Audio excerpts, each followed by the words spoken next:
Ötən ilin sonunda dövlət başçısı qeyri-yaşayış təyinatlı bəzi tikinti obyektlərinin istismarına icazə verilməsi ilə bağlı əlavə tədbirlər haqqında fərmanda dəyişiklik etmişdi.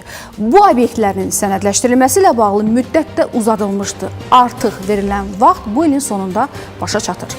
Sənədsiz qeyri-yaşayış obyektlərinin sahibləri bu fürsətdən yararlanmaq üçün tələsməlidirlər. Bəs söhbət hansı tikililərdən gedir? Onların istismarına icazə almaq üçün şərtlər nədir? Əmlak Məsələləri Dövlət Xidməti suallarımıza aydınlıq gətirib. Ötən ilin sonunda qeyri-yaşayış təyinatlı bəzi tikinti obyektlərinin sənədləşdirilməsi ilə bağlı sahibkarlara güzəşt edilərək müddət uzadılmışdı. Verilən vaxt isə bu ilin sonu başa çatır. Bəs hansı tikililərdən söhbət gedir? Şərtlər nələrdir? Şəhərsalma və tikinti qanunvericiliyinin ayrı-ayrı tələblərinə tam riayət olunmamaqla inşa olunmuş qeyri-yaşayış təyinatlı obyektləri əhatə edir. Hazırda bu cür obyektlər üzrə sənədlərin qəbulu prosesi müvafiq icra hakimiyyəti orqanları tərəfindən davam etdirilir. Lakin sözü gedən müddət 1 yanvar 2026-cı il tarixində başa çatacaqdır.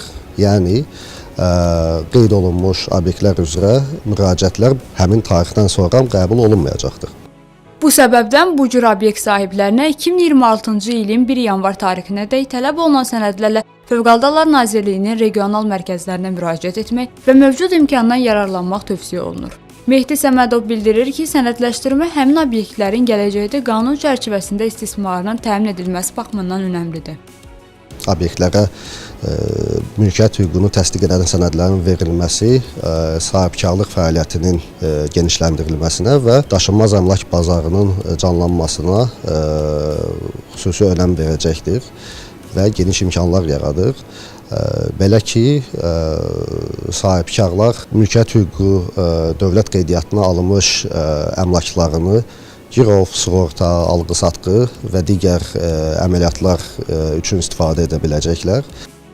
Əmlak məsələləri üzrə mütəxəssislər də sahibkarlara fürsətdən yararlanaraq əmlaklarını sənədləşdirmələrini məsləhət görürlər. Ekspert Elnur Azadov deyir ki, bu proses gələcəkdə yarana biləcək külli miqdarda qanunsuz tikililərin qarşısını alır. Son 20 il, 25 il ərzində ərsəyə gəlinmiş bu kimi əmlakların legallaşması, onların mülkiyyətin tanınması iş adamları üçün önəmli məsələdir. Gələcəkdə bu kimi mülkiyyətlər tanınacaq, bunların sığorta öhdəlikləri yaranacaq eyni zamanda. Vətəndaşlar artıq sahəyə görə öz əmlak vergilərini ödəyə biləcəklər sahibkarlar. Eyni zamanda onların ölkədə sağlam iş mühitinin yaradılması istiqamətində müsbət bir mühit yaranacaq. Qeyd edək ki, qeyri-yaşayış təyinatlı bəzi tikinti obyektlərinin istismarına icazə verilməsi ilə bağlı əlavə tədbirlər haqqında fərmanın icrasına başlanıldığı dövrdən bu günədək 19 minə yaxın müraciət daxil olub. İstismara qəbul olunmuş təxminən 5000 obyektin 3931-nə dövlət reyestrindən çıxarış verilib. Şəkərna Şahaliyeva, Amil Əliyev, Teymur Hüseynov, İqtisadi Zona.